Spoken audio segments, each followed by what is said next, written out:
દૂધ પાકના પૂરી બનાવી મમ્મી? ઓ બેટા દૂધ પાકના પૂરી બનાવી. આજે એક ટાઈમ ખાવાનું ને એટલે. એવું? દૂધ પાક તો મસ્ત દેખાય એનો. અને પૂરી એટલી મસ્ત મસ્ત ફૂલેલી. કેવી રીતે બનાવી? કાઈ શીખવાડે તને? હેડો.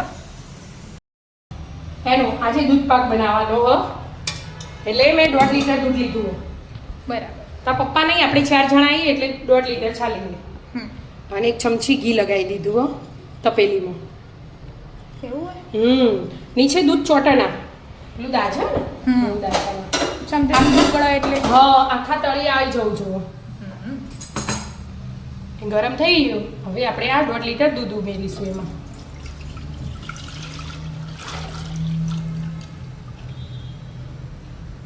ગરમ કર્યા વગર ફૂલ ફેટ વાળું દૂધ લઈ લીધું અમે.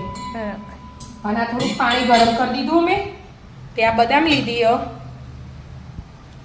અને આ પિસ્તા લીધા. હવે ગરમ પાણી પલાળી દીધા. બરાબર. અને આપણે 1.5 લીટર દૂધ હે ને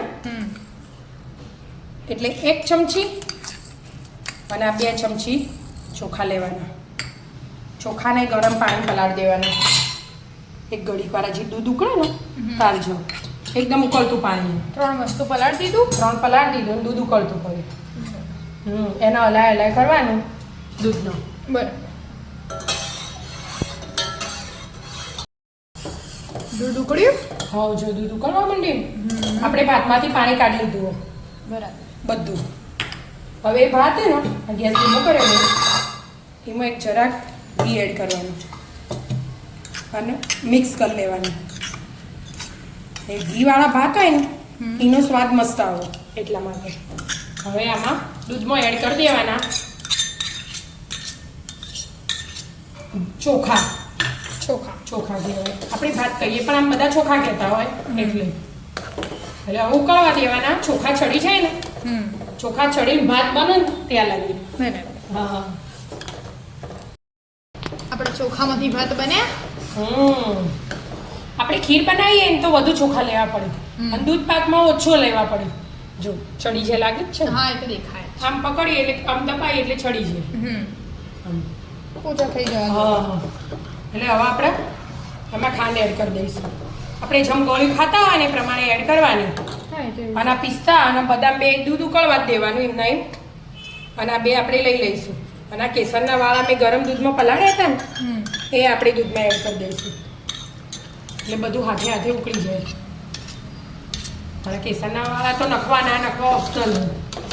અમે નખો ના નખો તો એ ચાલે. અને આ સમાર દઉં આપણો બદામ અને પિસ્તા. બધું બરાબર ઉકળ્યું. ખોળ ઓગળી જાય. ખોળ ઓગળી જાય અને 10 મિનિટ થઈ એટલે ખોળ ઓગળી જાય ને આખો કેસરના વાળાથી કલર બદલાઈ જાય ને દૂધનો. થોડો પીળો પીળો થઈ. હવે આપણે 2 ચમચી ચારોળી લીધી. ચારોળી મેન હોય દૂધ પાકમાં. એવું? હા. અને આ બદામ આપણે પલાળી હતી ને એ ફોતરા કાઢીને સમાર દીધી. અને આ પિસ્તાના એ ફોતરા કાઢીને પિસ્તા એ સમાર દીધા. હવે બધું ઉકળવા દઈશું. હજી તો ફરી 10 મિનિટ એટલે એકદમ જાડું મસ્ત તૈયાર થશે. એટલે આપણે પૂરી રોટની તૈયારી કરી દઈએ. હા, આદીમાં ગેસે ઉકળી જાય અને આપણે પૂરી માટે લોટ બતાવીએ. લોટ લઈ લીધો આપણો. ઘઉંનો રોટલીનો લોટ લઈ લીધો. સ્વાદ પ્રમાણે મીઠું એડ કરી દીધું.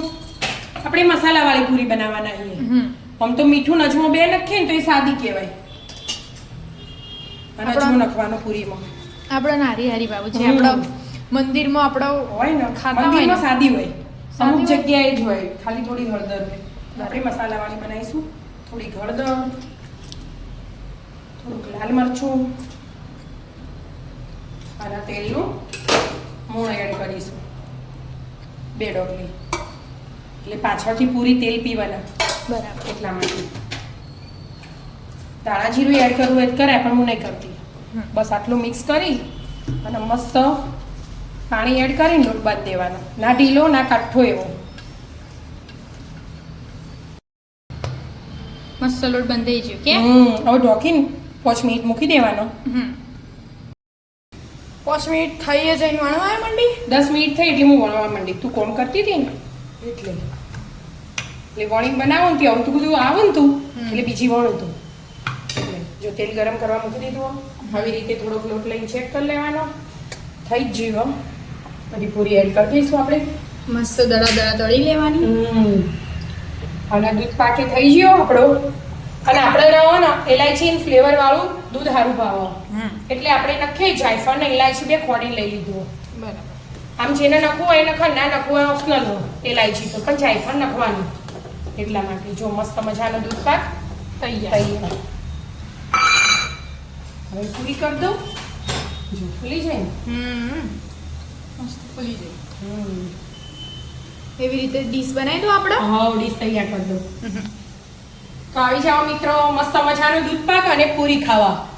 મિત્રો અમારા વિડીયો ગમતા હોય તો લાઈક, શેર અને સબસ્ક્રાઇબ કરજો. રાધે રાધે.